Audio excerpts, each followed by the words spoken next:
5 million people vote for the opposition, it will not change. 5 million would need a president of their own choice. But the 2 million who will have voted for ZANU-PF will have a president in parliament. How? Let me explain to you. When they moved the voters roll from ZEC, Yes. Independent Commission, Yes. to the Registrar General, which is an executive office, Yes. which reports to the Minister of Home Affairs. Yes. The Minister of Home Affairs will report to the President. Yes. The President, who is ZANU-PF, Yes. that Minister is also ZANU-PF. They will directly command the Registrar General to make sure that by designing through the Delimitation Commission, they will minimize, they would create an inferior number of parliamentarians in the urban center or in all areas where the opposition takes charge. What they would do, the Registrar General will simply de-enfranchise voters in Harare. But why so? If there are going to be 2 million, the Registrar General will declare 1.5 million, which therefore means the numbers of constituents in Harare will be reduced from 31 to 25. They will go to Bulawayo. If the voters are 1 million, they would declare 600,000, so that the allocation of seats in Bulawayo will move down from 12 to 8. And do you already know, as we stand right now, the numbers of voters in the urban constituents are naturally more than the numbers of voters in the rural constituents. They will make it worse. That is why when we fought for the 2013 constitution, we took away that responsibility from Toba Mdede because we had suffered enough through that manipulation. So the work between the traditional leaders, the Delimitation Commission, and the voters' roll, it was going to give a permanent victory for ZANU-PF, which means if the minority of the people vote for more members of parliament because of this design that I've explained, and the majority of the people in Zimbabwe vote for 80 members of parliament, the president becomes the ZANU-PF candidate. Yet the people at their own hearts voted for an opposition party in terms of presidential vote. So which means that if we allow this animal to pass, if we allow this animal to go through, we'll have violated the constitutional rights of the people to choose their own president. You speak so passionately about if we allow this animal to pass, but the opposition at present is in 6 and 7. Yes, we'll talk about that as we go by.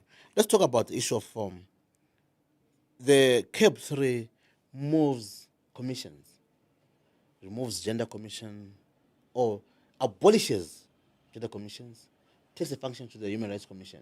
In your view, what should be the thrust of that? And what are the dangers? It shows how serious this government is with the modern trends. The modern trends is that we must have serious attitudes to make sure that we improve the lives of the women. But the current the current gender commission has done less to improve that. Do you think? No. There's going to be a mix-up. It will depend on the head of that. Which area does she or does he want to concentrate on? Human rights in general are different from the particular issue that deal with the woman, with the women. Women is a particular gender issue that needs particular attention.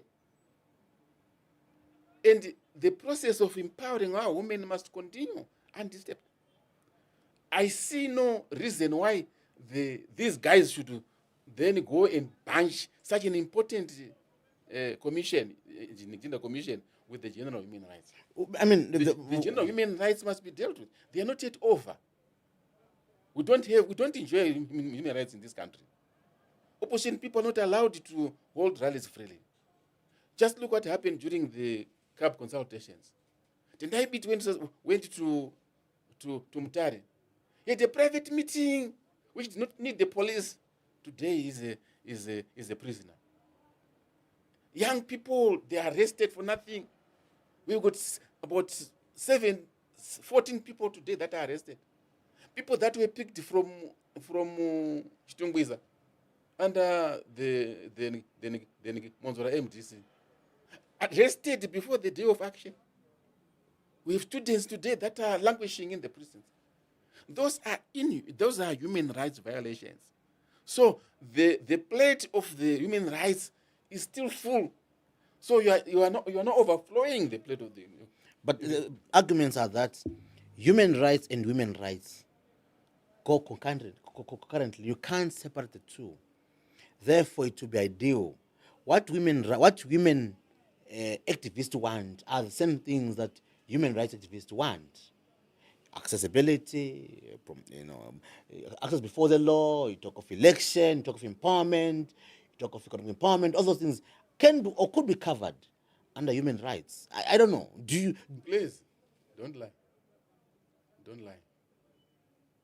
The gender for the women still needs our attention. We've not reached the point, at a point where we can say they can sail through just like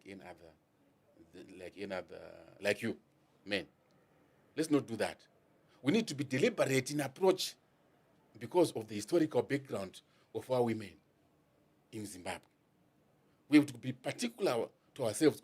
What can we do to make sure that we help this gender to be uplifted in occupying positions of influence? It is not probably in 20, 30 years to come from now. We can consider that.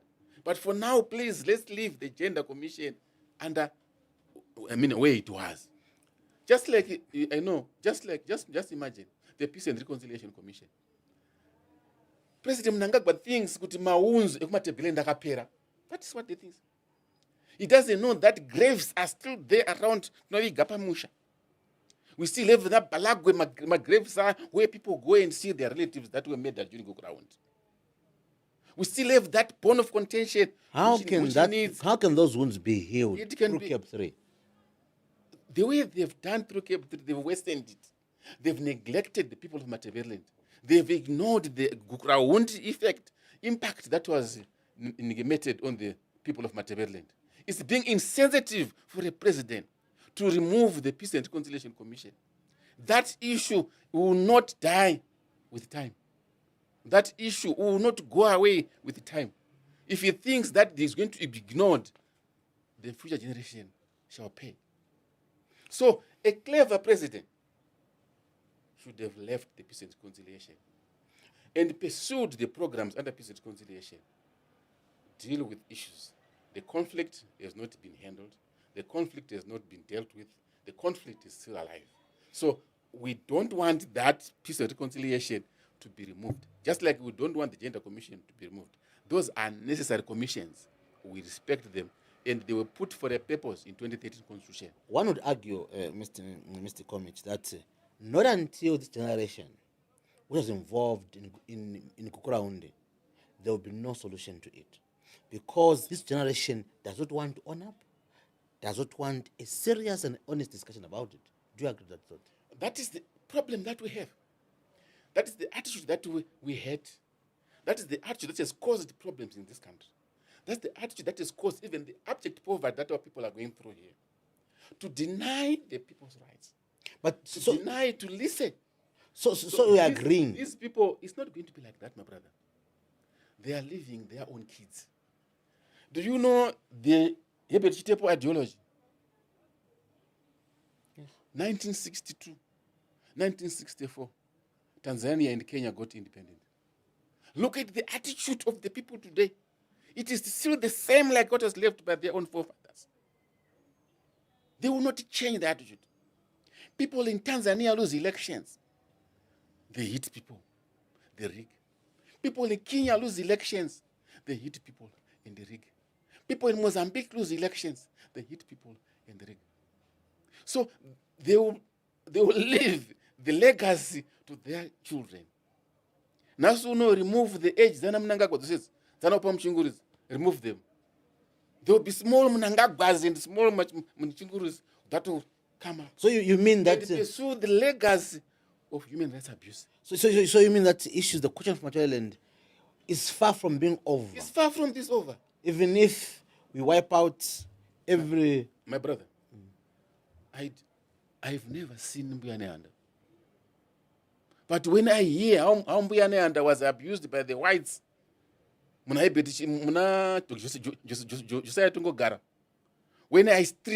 see a tree which is said to have been where she was hanged, I feel affected. When was that? In the 1890s. So that will never go away. Don't think that you can resolve the conflict by ignoring it. Attend to it. Let's move also. The CAB3 deals with the chiefs. It empowers the chiefs to have political rights. Like everybody else, you and I have got rights. We vote. The chiefs vote, but they can't declare their part of choice. I mean, that's good. I mean, they're equal before the law. I don't know how they think. They're equal before the law. A traditional leader is a judge. They deal with cases of less political importance. Chief Kumalo of Matabele North also. He's the Chief Justice. He's the Chief Justice. Traditional leaders are quasi-judges. Those people, they preside over cases in the rural community. They even pass judgments in the rural people, in the rural communities. They deal with conflicts between families in the rural people. They deal with thieves in the rural people. Yeah, but those are not political contestations. Allow them to have rights to stand up and say, I'm Bernem DC, I'm Bernem Zan. Now just imagine when that chief is going to operate. Vava political activist. But you know what? And they operate under the command of Daniel Garwe, being the Minister of Local Government. Do you know Daniel Garwe? Do you know him? Yes, I know him. Do you know him? Yes, I know him very well. When he commands the traditional leaders to vote for ZANU-PF, when the traditional leaders know that if they don't vote for ZANU-PF or campaign for ZANU-PF, you'll be removed from the chieftainship. But in actual fact, they're activists. What you're only trying is they're refusing them to be regularized or to be known. Chief Justice Elizabeth Bounds, she has got political rights, and she also goes and vote for her own choice. But because she's a Chief Justice who presides over issues that deals with conflicts within the country in terms of the law, she cannot join ZANU-PF openly. But she will go and vote for ZANU-PF if she so wants. So the same qualification which Chief Justice Elizabeth Bounds has is the same qualification which Chief Nkumalo of the traditional head president has, and his own entourage, and his entire entourage. They are judges, just like the Chief Justice under her. They are judges and they are magistrates. If you see a magistrate putting on an MDC T-shirt, people must brush him from the back. If a judge is seen putting on a ZANU-PF T-shirt, he must be held accountable. So the same should apply to the traditional leaders. If a traditional leader is going to be put on a jacket with ZANU-PF, please, please, please, I want to beg you. Please don't do that. Please don't make our traditional leaders ZANU-PF activists or any political activist. I want to beg you. But it is a serious human rights violation. It's a serious abuse of the people's general intellect. But you are suppressing their rights to be known who they support. Not by virtue of your position, your rights, you should surrender them. If you are a chief, you surrender political rights. If you are a judge, you surrender political rights. If you are a magistrate... So you are trying to say, Chief Nyamweda, like where I come from, Chief Nyamweda, or probably my one chief Skowokobo, there in Nkai, or Chief Chiwara, down in Mashungos there, has no right. He has no right to even stand up or raise a fist, or even raise an open palm, or raise one finger. He has no rights whatsoever to promote any political party. His right remains in voting only. By virtue of the position that he holds, he loses that right of doing toy. Please, that will destroy this country. Let's move forward. It also brings in the aspect of the president having a prerogative to appoint judges of the superior courts. Just imagine. I mean, world over, Just even America, Just imagine. the president has the right, because those people are there to interpret the constitution. Those people are there to serve the interests of the executive, isn't it so? Zimbabweans are very unlucky. Why do you say so? They are very unfortunate that we have a party called ZANU-PF in our midst. That's very unfortunate. Do you know, in terms of governance, ZANU-PF passed a political party resolution in sometime 82, 83, where they said ZANU-PF shall direct the operations of the government. Yes. You know that? Yes. The party is superior than the government. The supremacy of the party. That's where the devil starts. That's where the dangers of our governance starts from. Do you know what it means now? If you take the two, ZANU-PF and the government, the Politburo becomes the cabinet. But that's what ought to be, because the people voted for ZANU-PF and its policies. No. Therefore, No, what ought to be implemented is what was voted for. Do you know the dangers of that? Yes. Which therefore means when ZANU-PF sees an executive officer running the things properly, the person becomes the enemy of ZANU-PF. So you mean ZANU-PF has got Which no means- good policies that they can follow through? They got a dangerous attitude. ZANU-PF as a party would hate the ZEC chairperson if the ZEC chairperson can run according to the constitution. He can run the ZEC affairs according to the constitution. Which means even our judges, if a judge rules against what ZANU-PF wants there at the headquarters, that judge becomes an enemy of ZANU-PF. Now, when we introduced the judicial system to select the judges for the president to appoint, we wanted to reduce the influence of ZANU-PF as a party on appointing judges. Now, if we remove that, naturally, the human mentality, you don't bite the hand that feeds you. That's human mentality. Naturally, a person, if I give you this book like this, receive it. Yes. Can you react? What do you say? Thank you. Thank you is a short statement of, if tomorrow I get something, I will give you also. Thank you is just a brief statement, but a complete statement. If mangwana ndawana something, ndichakupa. But the best thing listen, which therefore means if Emerson Mnangagwa today is going to appoint me as the judge or as the chief justice from his own head, what I would do is mangwana president kana makudo favor ndichakuitirai. But the people are Now, still pushing. Hold on. Now the president wants the CAB3 to pass. Now, naturally, if I were the Chief Justice, because I was appointed, not through a process, Yakanaga, I might actually play back the favor. So this is what we are saying. No, judges must not be appointed by the president as a person. I hear you, but proponents of that thought are saying that all judges who have been appointed through that system of interviews, they are performing dismally. They've been subjected to a lot of misconduct inquiries.